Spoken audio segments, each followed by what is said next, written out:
A tragic accident claimed the life of a 19-year-old, leaving a former Louisiana state trooper a life-saving gift. The city's biggest race and spread a meaningful message. Shelley Brown explained second win. 42-year-old Mike Diaz of Luling trains for the Crescent City Classic. For Mike, every step and breath is a victory. And I'm running the Crescent City Classic, and I'm going to do it with my doctor, and I'm going to do it with a set of lungs. 9 months after a life-saving surgery, he wears a mask to prevent infection. This time last year, Mike couldn't walk. I couldn't walk up a flight of stairs. When I get to the top of the stairs, I felt like I would have had this overwhelming sensation to urinate on myself, and this is not normal. Taking a hot shower, just the steam would steal the air out of my lungs. I couldn't catch my breath getting out of the shower. A former Louisiana state trooper, that's my graduation photo, who served in the Army and the Marines, out of the blue became extremely sick about a year ago. He was diagnosed with idiopathic pulmonary fibrosis. And the reason we call it idiopathic because we really don't know what causes it. And unfortunately, there's no treatment for it. This is what normal lungs should look like. It should look pretty black. But Ochsner's Dr. Reynaldo Rampolla says you could see a lot of white areas in Mike's lungs. Very rare for his age. That meant scar tissue filled his lungs, blocking oxygen. Basically what happens is the fibrosis, your lungs, they harden, they crystallize, like turn to stone. They're no longer elastic. A lung transplant, in Mike's case, a double lung transplant, would be the only thing that could prolong his life. It's very intense, very hard to watch. And like he said, he knew. You could see it.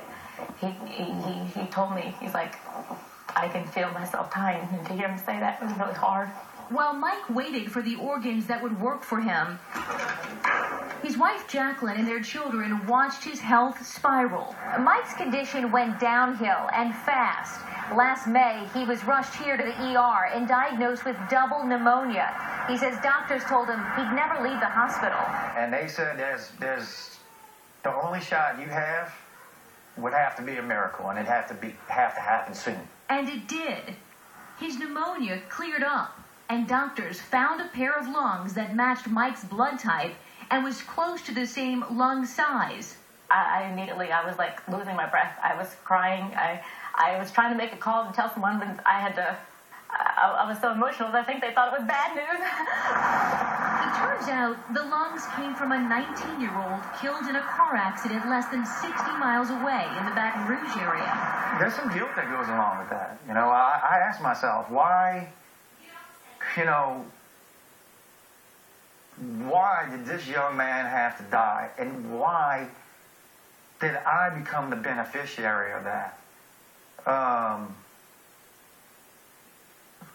There's a reason, and I don't think I'm meant to understand it. Right here's fine. He'll never know why, but says he'll forever be grateful for the ultimate gift. I'll never forget the moment it happened. It was just...